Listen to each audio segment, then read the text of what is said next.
Hello students, welcome to my channel Rise of Tutors. Uh, let's see now brainstorming question answers of 12th standard on section 4.3 around the world in 80 days. As per your suggestion, as per your request, I am telling you now. There are different activities given in brainstorming question answers. On page number 201 there is one activity on character which we have to be solved here now. So first of all we have to learn about it. पहिला आपण कॅरेक्टरवर 201 page नंबरवर जे काही दिलेलं आहे activity ती आपण solve करणार आहोत.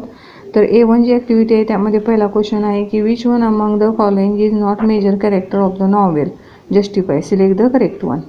काय क्वेश्चन बोललेला आहे, तुम्हाला मेजर कॅरेक्टर खाली दिलेल्या लिस्टमधून कोणतं नाही आहे ते शोधायचं आहे आणि त्याचं जस्टिफाय करायचं आहे का ते मेजर कॅरेक्टर नाही ते. तर स्टुडंट्स आपली नॉवेल आपण शिकून झालेले आहे. तर नॉवेलमध्ये तुम्हाला पहिल्या पेजवरतीच मेजर आणि मायनर कॅरेक्टरची लिस्ट दिसून येते. तर मेजर कॅरेक्टरमध्ये 4च मेन कॅरेक्टर या नॉवेलमध्ये दिसून येतात. तर फिलिस फॉग एक कॅरेक्टर आहे, औदा एक आहे, जीन पासपोर्ट आउट आहेत आणि 4th कॅरेक्टर आपलं डिटेक्टिव्ह फिक्स आहेत. मग आता यामध्ये हे 3 कॅरेक्टर पहिले जे आहेत मी जे बोलले ते आहेत आणि 4th कॅरेक्टर जो डिटेक्टिव्ह फिक्स आहे तो यामध्ये नाही आहे. त्याच्याऐवजी आपल्याला सी ऑप्शनमध्ये जेम्स स्ट्रँड हे कॅरेक्टर दिसून येते. तर हे कॅरेक्टर मेजर कॅरेक्टर येत नाही म्हणून ते आपल्याला बाजूला काढायचं आहे आणि त्याच्याबद्दल जस्टिफिकेशन काय द्यायचं आहे.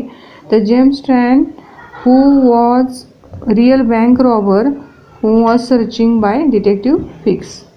कळलं का, म्हणजे तो काय आहे, तो खरा तो रिअल बँक रॉबर असतो आणि त्याला डिटेक्टिव्ह फिक्सने काय केलं, डिटेक्टिव्ह फिक्स काय करतो त्याला शोधत असतो पण बाय मिस्टेकली तो फिलिस फॉग यांना पकडतो. अशा पद्धतीने यामध्ये आपल्या नॉवेलमध्ये सर्व इन्फॉर्मेशन आलेली दिसते आणि शेवटी रिअली जे जेम्स स्ट्रँड आहेत त्यांना पकडलं जातं, जे रिअल रॉबर आहेत ते एडनबर्गला. ओके, तर नेक्स्ट क्वेश्चन काय दिलेला आहे, complete the table highlighting the various traits of the major characters in the extract. आता वेरियस ट्रेट्स म्हणजे काय, तर कॅरेक्टरिस्टिक्स. ट्रेट्स म्हणजेच कॅरेक्टरिस्टिक्स, वैशिष्ट्ये काय आहेत मेजर कॅरेक्टरची एक्स्ट्रॅक्टमध्ये आलेली. आणि मेजर कॅरेक्टर ही 4 आहेत हे तुम्हाला आता लक्षात आलेले आहे. तर टेबलमध्ये तसंच 4 कॅरेक्टरची नावं दिलेली आहेत बघा. तुम्हाला त्या कॅरेक्टरची वेगळी गुण कोणकोणते आहेत, ट्रेट्स कोणकोणते आहेत ते सांगायचे आहेत. तर आता फॉर एक्झाम्पल फिलिस फॉग पहिला आहे आणि टेबलमध्ये एकच लाईन दिलेली असल्यामुळे तुम्हाला त्यांचे फक्त कॅरेक्टर्स किंवा क्वालिटीज फक्त तिथे लिहायचे आहेत थोडक्यामध्ये, त्याचं सेंटेन्स तयार करायचं नाही. फॉर एक्झाम्पल आता फिलिस फॉग जो आहे तर त्यांचं क्वालिटीज कशी सांगता येईल आपल्याला की handsome, then rich, careful, unselfish, reserved, gentleman, honest, then generous. This way we have to write it here etcetera. आता अशा पद्धतीने आपल्याला लिहिता येतील. अजून बऱ्याचशा क्वालिटी त्यांची आहेत. तर हँडसम तर होतेच ते, शिवाय म्हणजे आधीच ते जेव्हा जर्नी चालू करायचे त्याच्या आधीच त्यांच्याकडे श्रीमंती होती, म्हणजे जवळजवळ त्यांच्याकडे 20,000 पाऊंड तर त्यांच्याकडे रक्कम पैसे किंवा मनी होतेच. तसेच ते उदार होते, ऑनेस्ट होते, प्रामाणिक होते, केअरफुल होते, इतरांची काळजी घेणारे वगैरे, हेल्पफुल होते, सगळ्यांना मदत करणारे. अनसेल्फिश म्हणजे काय, तर अनसेल्फिश म्हणजे निस्वार्थी भावना त्यांची होती आणि उदारपणे ते सर्वांना मदत करणारे असे ते होते. अशा पद्धतीने त्यांची ट्रेट्स आपल्याला सांगता येतील. सेकंड जो कॅरेक्टरिस्टिक दिलेला आहे तो कोणता आहे, तर औदा. औदाच्या बद्दल काय म्हणता येईल, औदा आहे sweet, loving, noble, unselfish, then generous, grateful, courageous. Okay, अशा आपल्याला त्यांची ट्रेट्स सांगता येतील. म्हणजेच काय, त्या गोड तर होती औदा, प्रेमळ होती, उदार अशी होती, अनसेल्फिश होती, स्वार्थी नव्हती, निस्वार्थी होती, नेहमी मदत करणारी होती इतरांना, जनरस होती, तिच्याकडे धाडशी वृत्ती पण भरपूर होती आणि ग्रेटफुलपणा पण जास्त प्रमाणात होता. म्हणजे ऑनरेबल किंवा सन्मान करण्यासारखी किंवा आभार व्यक्त करण्यासारखी अशी ती ग्रेटफुल होती. तर एवढे आपल्याला ट्रेट्स सांगता येतील. नेक्स्ट कॅरेक्टर आहे पासपोर्ट आउट. पासपोर्ट आउटचे ट्रेट्स काय सांगता येईल. पासपोर्ट आउट हा एक सर्वंट आहे जो फिलिस फॉगचा आहे, तो नेहमी त्यांच्यावर राहतो आणि त्याचे ट्रेट्स काय, तर पहिलंच आपल्याला सांगता येईल फेथफुल, विश्वासू, लॉयल, प्रामाणिक, ग्रेटफुल, फार चांगला जनरस, ग्रेटफुल, तो पण अनसेल्फिश आहे, तिची पण कॅरेक्टरिस्टिक विदाऊट सेल्फिश, कुठलाही स्वार्थ नाही, लविंग प्रेमळ, आणि कन्सर्न फॉर हिज मास्टर, बरोबर, काळजी, फार काळजीपूर्वक असं कॅरेक्टर आहे हे. तर अशा पद्धतीने ट्रेट्स आपल्याला त्यांचे सांगता येतील. लास्ट जो मेजर कॅरेक्टर आहे डिटेक्टिव्ह फिक्स आहेत, तर त्यांचे ट्रेट्स काय सांगता येतील. डिटेक्टिव्ह फिक्सच्या बाबतीमध्ये म्हटलं जाते ड्युटीफुल, त्यांना जी काही ड्युटी दिलेली आहे ती त्यांना प्रामाणिकपणे कंप्लीट करायची होती. सो ते कर्तव्य त्यांचं कंप्लीट करणार होते, त्यामुळे ड्युटीफुल हे कॅरेक्टरिस्टिक सांगता येईल. होल्ड म्हणजे त्यांची पकड फार होती त्यांच्या कामाबद्दल, so holdable person, hold.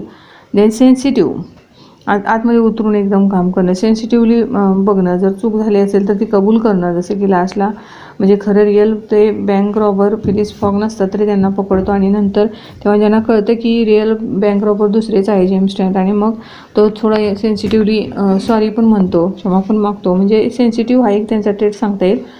Plus आपण यामध्ये म्हणू शकतो स्टुपिड पण, कारण पहिल्यांदा त्यांनी कुठलाही प्रूफ नसताना त्यांना अटक केलेली असते, म्हणून स्टुपिड हा त्यांचा ट्रेट सांगता येईल. फिलिस फॉगला काही त्यांच्याकडे प्रूफ नसताना त्यांनी अटक केलेली होती, सो बाय ऑर्डर ओनली, त्यामुळे ह्या बाबतीत आपण त्यांच्या स्टुपिड हा एक ट्रेट सांगू शकतो. तर अशा पद्धतीने हे वेगळे तुम्हाला जे काही ट्रेट्स आहेत मेजर कॅरेक्टरचे हे क्वेश्चनमध्ये लिहायचे आहेत. नेक्स्ट थर्ड क्वेश्चन दिलेला आहे. Phileas Fogg is as cool as cucumber, where as Passepartout is as crazy as loon. Explain a statement by citing some references from the extract. म्हणजे बघा, फिलिस फॉगचे character एकदम cool आहे कुकुंबरसारखं, आणि पासपोर्टचं एकदम कॅरेक्टर क्रेझी आहे लूनसारखं. तर हे तुम्हाला काय रेफरन्सेस आपल्या एक्स्ट्रॅक्टमधनं देऊन सांगायचे आहेत.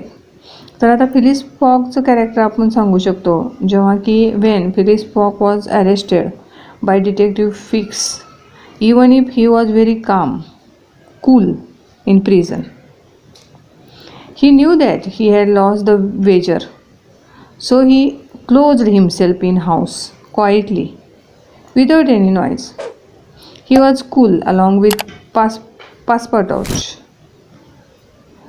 and Auda also. Means he had always hide his emotions and remained very calm and expressionless. Okay, कळलं. त्यामुळे फिलिस फॉग यांना कूल कॅरेक्टर कुकुंबरसारखं म्हणलं गेलेलं आहे, कारण त्यांना जरी अरेस्ट केलेली असली फिक्सने तरीसुद्धा ते एका स्वतःच्या म्हणजे प्रिझनमध्ये अटक केल्यानंतर सुद्धा ते एकदम कूल राहतात, शांत राहतात, काम राहतात. ते त्यांची पैसुद्धा हरलेले असतात तरीसुद्धा ते काम आहे, शांत आहे, ते कोणावरती राग करत नाहीत, चिडचिड करत नाहीत, आणि त्यांची इमोशन जे आहे ते लपवतात, रिमेन काम, आणि इमोशन लपवून स्वतः भावना ज्या मनातले ते लपवून एकदम काम आणि एक्सप्रेशनलेस बनतात. सो त्यांच्या बाबतीत असं सांगता येईल. आणि जे आपल्याला पासपोर्ट आउटचं सांगितलेलं आहे, पासपोर्ट आउटचे रेफरन्सेस आपल्याला सांगायचे आहेत एक्स्ट्रॅक्टमधून शोधून, ॲज क्रेझी ॲज अ लून. तर त्यांच्या बाबतीत काय सांगता येईल, पासपोर्ट आउटच्या बाबतीत बोलता येईल की Passepartout was also emotional and inexact, living careful about his master. He felt very guilty when his master arrested and he couldn't do something for his master. काहीसुद्धा ते करू शकलेले नव्हते मास्टरसाठी, जेव्हा त्या त्यांच्या मास्टरला म्हणजेच फिलिस फॉगला जेव्हा अटक होते तेव्हा त्याबद्दल पासपोर्ट आउटला मात्र गिल्टी वाटतं, आणि त्यामुळे ते थोडंसं ते बोलून जातात की मी काहीच करू शकलो नाही. अँड देन नेक्स्ट काय सांगितलं आहे, he remain thrilled when he knew that Phileas Fogg and Aouda will marry. आणि त्यांना कधी थोडंसं धक्कादायक वाटतं किंवा सरप्राईज होतात म्हणजे जेव्हा ते दोघं फिलिस फॉग आणि औदा जेव्हा लग्न करायचं ठरवतात तेव्हा थोडंसं त्यांना थ्रिल वाटतं. When he thought that Fogg had lost the wager, but when coincidentally he understood that they had reached earlier than they had thought. Okay, so then they could reach the reform club in time to win the bet. He became very excited and he informed the fact to Phileas Fogg first of all that it was Saturday, not Sunday. जेव्हा आता बघा Phyllis fog म्हणजे त्यांचे master जे आहे त्यांना यांच्या passport लक्षात आलेलं असतं की एक इन्सिडेंट आहे असा की झालेला असतो आणि ते ॲक्च्युअल त्यांची जर्नी करून एक दिवस आधीच इंग्लंडला पोचलेले असतात आणि जे त्यांना वाटलेलं असते की 80 डेज होऊन गेलेले आहेत आणि बेट ते हरलेले आहेत, पण खरं तर एक दिवस आधी पोहोचलेले आहेत इंग्लंडला हे त्यांच्या लक्षात आल्यानंतर ते डायरेक्ट रिफॉर्म क्लबला आपल्या मास्टरला घेऊन येतात आणि त्यावेळेस ते फार एक्सायटेड होते आणि ते फॉगला इन्फॉर्म करतात की त्या दिवशीचा दिवस हा सॅटर्डे होता, संडे हा नव्हता. त्यांना वाटलं की संडेला ते पोचले तर होते आणि तो 18 डे होता संडेचा, पण ॲक्च्युअल तो सॅटरडे होता जो 79 डे होता आणि ॲक्युरेट म्हणजे त्यांनी ती जी काही बीट लावलेली होती, वेजर जी होती ती त्यांनी जिंकलेली होती. तर असं यामध्ये आपल्याला दोघांच्या बाबतीत रेफरन्स सांगता येईल. नेक्स्ट वन काय आहे बघूया. नेक्स्ट वन क्वेश्चन आहे, detective fix tried hard but couldn't fix the charge of robbery on Fogg. Explain the statement from the point of view of Fix. Detective fix बरेचसे प्रयत्न केले पण ते फिक्स रॉबरीबद्दलचा चार्ज फॉगवर नाही टाकू शकले. त्याचे पॉईंट ऑफ व्ह्यूने फिक्सचे पॉईंट ऑफ व्ह्यू यामध्ये आपल्याला सांगायचे आहेत. तर फिक्सचे पॉईंट ऑफ व्ह्यू काय आहेत तर आपण बघूया त्याचा आन्सर काय सांगता येईल. Means by order from Bank of England, Detective Fix started to search who had robbed a great bank, a great sum upon money. Okay, Fix thought that Fogg fitted the description and he started to thought that Fogg was bank robber. So he started to create problems in Fogg's life. Fix couldn't arrest him whenever he didn't get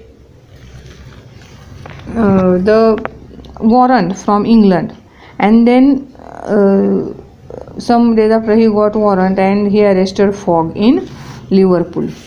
Okay, in Liverpool, then he found that Fogg was not real guilty person and or robber, but other one means real robber already arrested in Edinburgh some days earlier. So Fogg was a respectable gentleman living at Savile Row.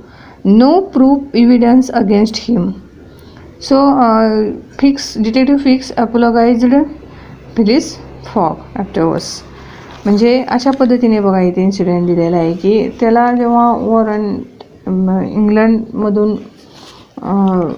जेव्हा detective फिक्सला म्हणजे real robber तर माहीत नव्हतं कोण आहे किंवा proof त्याच्याकडे नव्हतं, मग पण तो फिलिस फॉगला अटक करतो. शंका असते थोडीशी त्याला त्याच्या मनात, त्यांचे पूर्ण वर्णन तसंच त्या फिक्सला लागू होत होतं. म्हणजे जे काही सांगितलेलं होतं जो रॉबर आहे त्याच्याबद्दल, लुटार आहे बँक लुटणार त्याच्याबद्दल, तर फिक्सला त्याच्याबद्दल मग शंका येते आणि त्याला अरेस्ट करतात. पण इंग्लंडमधून त्यांना तसे वॉरंटी आल्यानंतरच ते फॉगला अरेस्ट करतात. लिव्हरपूल येथे थोडं इंग्लंडपासून थोडंसं ते दूर आहे, अशा ठिकाणी थोडं दूर अंतरावर आहे फक्त. आणि मग त्यांना नंतर कळतं की रिअल जो गिल्टी पर्सन असतो, रॉबर असतो, त्याला काही म्हणजे दिवसापूर्वी किंवा काही दिवसाच्या आधीच अटक केलेली असते एडिनबर्गला. आणि मग त्याला थोडंसं डिटेक्टिव्ह फिक्सला थोडं वाईट वाटतं आणि तो त्याची क्षमा मागतो. तर हा इन्सिडेंट्स आपल्याला यामध्ये सांगता येईल. रिअल रॉबर कोण असतो आणि मग शिक्षा कोणाला होते, तर अशा पद्धतीने इथे सांगता येईल. ज्यामुळे त्याची ट्रेन पण मिस होते, सर्व प्रॉब्लेम्स कसे घडतात आणि मग तो त्याची जर्नी त्याला किंवा त्याची बेट तो हरलेला आहे असं शेवटी मिसअंडरस्टँडिंग कसं होतं आणि रिअली काय आहे तर त्याने जर्नी जिंकलेले हा सर्व इन्सिडेंट्स आपल्याला नॉवेलमधून कळालेला आहेच. नेक्स्ट जो क्वेश्चन आहे तो आहे describe the character sketch of Aouda from Fogg's point of view. आता औदाचे जे काही कॅरेक्टर्स आहे ते आपल्याला डिस्क्राईब करायचं आहे. तर Aouda who was lived in India and she was widow. खरं तर औदा ही इंडियामध्ये राहत असते आणि ती विधवा असते. She was nearly killed by her persecutors. Okay,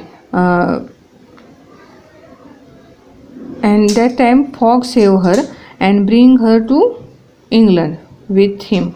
She apologized to Fogg because they returned late due to her. Then finally means what they decided, both decided, means Aouda was ready to marry Phileas Fogg even if he didn't have money or penny.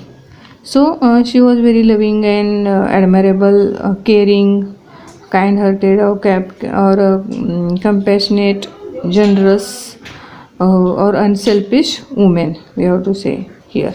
Okay, आपल्याला आता औदाबद्दलचं सांगताना आपण सांगतो की काय सांगायचं आहे तर औदा ही इंडियामध्ये राहत होती आणि ती विधवा होती. तर विधवेला इंडियामध्ये काही अंधश्रद्धा असते, सुपरस्टिशन्स फार आहे की तिला सती देण्याची पद्धत चालू होती. आणि हे जेव्हा फिलिस फॉग आणि पासपोर्टावर बघतात की तिला सती दिलं जाणार आहे तेव्हा तिला ते वाचवतात त्यातून आणि बरोबर घेऊन येतात आणि बरोबर घेऊन इंग्लंडला येतात. तर ती त्याबद्दल त्यांची म्हणजे माफी मागते, कारण तिच्यामुळे तिला वाचवण्यात त्यांचे जवळजवळ 12 तास गेलेले असतात. मग ह्यांची ट्रेन चुकलेली असते, मग त्यामुळे ती त्यांची माफी मागते. पण जेव्हा ते रिटर्न येतात आणि पैज हरलेले आहे त्यामुळे त्यांची कंडिशन्स, गरिबी वगैरे काय नंतरची थोडीशी आहे अशा परिस्थितीत राहत असताना सुद्धा म्हणजे औदा त्याला मॅरेजसाठी ऑफर करते, फिलिस फॉगला मागणी घालते. मग ती म्हणजे ह्याच्याकडे पैसे नसताना सुद्धा. तर तिचा जो कॅरेक्टरिस्टिक आहे यातून एक उदार म्हणा किंवा केअरिंग अशी,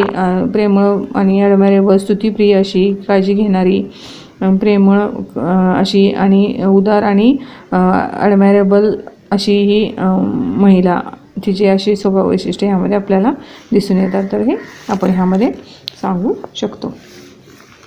Now next students, we have to see now again our next activity also in this video. So what it is, on page 202 वरती एक नेक्स्ट ॲक्टिव्हिटी आहे प्लॉटवर आधारित, तर ती पण मी आता ह्या व्हिडिओमधून तुम्हाला सांगत आहे. Let's see now on page 202 what's given here. That's having some questions related on plot of our novel. So A21 काय दिलेलं आहे क्वेश्चन लगेचच आपण बघू. तर A21 मध्ये दिलेलं आहे arrange the incidents in correct sequence as per their occurrence in the extract. काय करायचं तुम्हाला, जे इन्सिडेंट आहे करेक्ट सिक्वेन्सनं जसं स्टोरीत येऊन गेलेले आहेत, आपल्या ऑकरन्स म्हणजे काय क्रमाने इन द एक्स्ट्रॅक्ट. आता क्रमाक्रमाने कसे स्टोरीमध्ये आलेले आहेत ते तुम्हाला इथे द्यायचे आहेत. इथे आता क्रमाने नाही आहे दिलेल्या ऑप्शनमध्ये. तर पहिला कोणता इन्सिडेंट आला, दुसरा कोणता, तिसरा कोणता, चौथा कोणता, ह्या पद्धतीने लिहायचं आहे. तर क्वेश्चनमध्ये दिलेले इन्सिडेंट पहिला दिला आहे Aouda accepted Fogg's proposal of marriage. Okay, हे नॉव्हेलमध्ये आपल्याला नंतर घडलेला इन्सिडेंट आहे, लक्षात आलेलाच असेल. सेकंड काय दिलं आहे, when set free the first thing that Fogg did was he knocked Fix down. जेव्हा तो फ्री होतं तेव्हा की Fogg did was he knocked Fix down आणि तो थोडंसं फिक्सला तिथे नॉकडाऊन करतो. हे जरा थोडंसं दिलेलं आहे. ते पण कधी फ्री झाल्यानंतर फॉग, तर अरेस्ट केलेले स्टेजनचं फ्री झाल्यानंतरचा आहे इन्सिडेंट, त्यामुळे तोही पहिल्यांदा येत नाही. तर नेक्स्ट काय दिलं आहे, as a part of duty Fix arrested fog. त्याच्या आधीच फिक्सने त्यांची कर्तव्य म्हणून फिक्सने काय केलेलं असतं, फॉगला अरेस्ट केलेलं असतं. तर नेक्स्ट काय ऑप्शन दिलं वाचू आपण, at the 57 second Fogg enter the Reform Club saloon. म्हणजे हा कधीचा नॉव्हेलमध्ये इन्सिडेंट आहे तर तुमच्या लक्षात येईलच कधीचं आहे ते. तर सिरियली आपल्याला ते बसवायचं आहे. तर पहिला इन्सिडेंट ह्यामध्ये आपल्याला सी येतो की म्हणजे फिक्स आहे as a part of duty Fix arrested Fogg, हा पहिला इन्सिडेंट येईल. सेकंड येईल की when set free, B option is second. When set free the first thing that Fogg did was he knocked Fix down.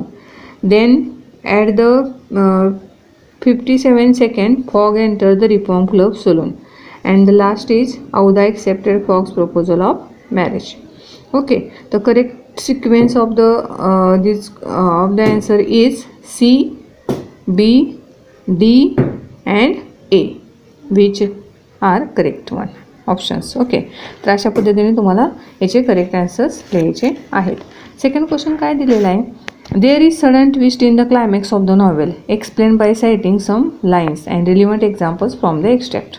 आता आपल्याला नॉवेलमधून कोणकोणते climax, twisted climax येऊन गेलेले आहेत, टर्निंग क्लायमॅक्स जर नॉवेलमध्ये म्हणजे जर नवे आलेले आहेत तर असे ते शोधून तुम्हाला काही रिलिव्हंट त्याचे एक्झाम्पल किंवा लाईन्स आहेत एक्स्ट्रामध्ये ते उचलूनही आपल्याला इथे एक्सप्लेन करायचं आहे शॉर्टमध्ये. तर असा हा क्वेश्चन आहे. तर कोणकोणते क्लायमॅक्स आहेत एक्स्ट्रॅक्टमध्ये आलेले ते आपल्याला लिहायचे आहेत. सो मी क्लायमॅक्स सांगते. यामध्ये कोणता क्लायमॅक्स आहे हे सांगते.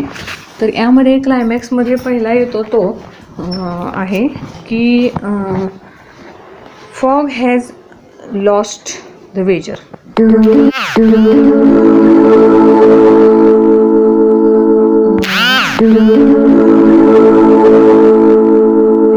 प्रेज असते तिच्याकडून हरली गेलेली असते. हा एक पहिला प्रसंग आहे.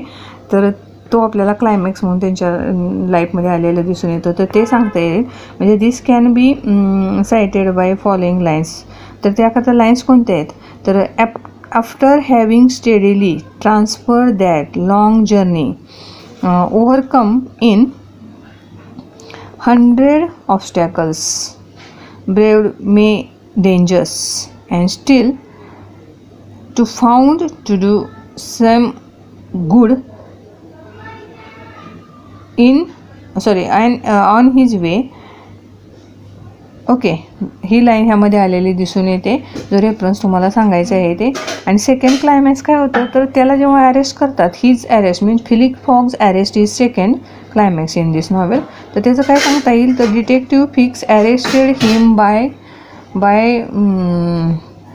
मिस्टेकली, म्हणजे त्याला अरेस्ट केलं जातं by mistakenly detective फिक्सकडून.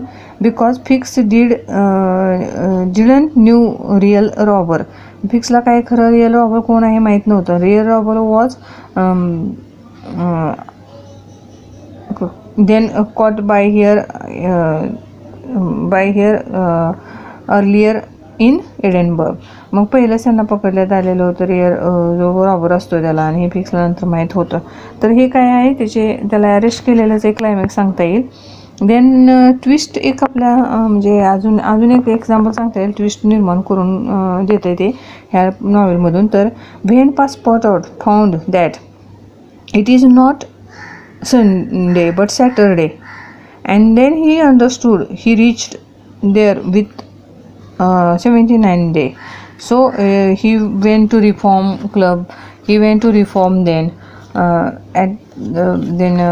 means at the 57 second the door of saloon open, and then the pendulum had not beaten the 16th second when Felix Fogg appeared, followed by excited crowd who had forced their why this means all they were waiting, means not there but he stood there, and then their way to club door, and his calm voice said, "Here I am, gentleman." Twisted sentence काय आपल्याला दिसून येतं? तर here I am gentleman असं तो बोलतो जेव्हा कळतं की त्या दिवस हा संडे नव्हता, सॅटरडे होता. आणि मग तो फिलिस फॉग आपल्या मास्टरबरोबर तिकडे धावत सुटतो रिफॉर्म क्लबला. आणि ते दरवाजाजवळ फिलिस फॉग दिसतात, उभा राहतात एक्सायटेड. बाहेरून क्राऊड भरपूर प्रमाणात असतोय आणि ते सांगतात की मी इथे आहे, मी हा जेंटलमॅन आहे, की त्या दिवशी मी बरोबर माझी पैज काय केलेली आहे, जिंकलेली आहे, तर मी हा जेंटलमॅन आहे असं तो ते आपल्याला सांगताना दिसून येतं. Next C third one question, which of the following is an appropriate reason for Phileas Fogg starting his journey around the world. आता बघा यामधलं ॲप्रोप्रिएट कोणतं, जेव्हा फिलिस फॉगने जर्नी चालू केलेली होती तेव्हा ॲप्रोप्रिएट रिझन ह्यातलं कोणतं होतं, कारण कोणतं होतं हे तुम्हाला फाइंड आउट करून त्यामधलं सांगायचं आहे. तर एक दिलेला आहे fellow members bet Fogg, fellow मेंबर्सनी बेट केलेली होती म्हणून तो जर्नीला जातो. सेकंड दिलेला आहे Fogg bets his fellow members, फॉगने त्या फेलो मेंबर्स बरोबर बेट लावलेली होती म्हणून फेलो मेंबर्स त्याच्याबरोबर बेट लावतात, हा पहिला ऑप्शन आहे. सेकंड ऑप्शन आहे फॉगने त्यांच्याबरोबर बेट लावलेली असते फेलो मेंबर्स बरोबर म्हणून. तिसरा दिलेला आहे फॉग वॉन्ट्स टू मॅरी औदा. तर तिसरा दिलेला आहे की फॉग वॉन्ट्स टू मॅरी औदा. आणि फोर्थ दिलेला आहे फॉग कमिटेड रॉबरी.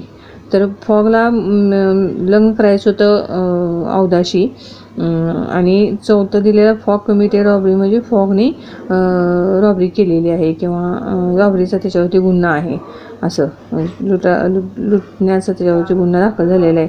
तर ह्यातलं करेक्ट अप्रोप्रिएट रिझन कोणतं आहे ज्यांनी जर्नी स्टार्ट केली त्याकरता, तर फेलो मेंबर्स बेट फॉग. कोणता येईल? A option, fellow members bet Fogg. तर फेलो मेंबर्सनी त्याच्यावर बेट लावलेली होती, मी त्याचं करेक्ट ॲन्सर सांगता येईल. तर स्टुडंट्स, आता आपले 2 पार्ट जे राहिलेले आहे ब्रेनस्टॉर्मिंगचे म्हणजे 3 part on setting, theme and language वरती काही क्वेश्चन आन्सर ब्रेनस्टॉर्मिंगचे राहिलेले आहेत. तर ते मी लगेचच नेक्स्ट व्हिडिओ तुम्हाला घेऊन येत आहे, तर ते बघायला विसरू नका.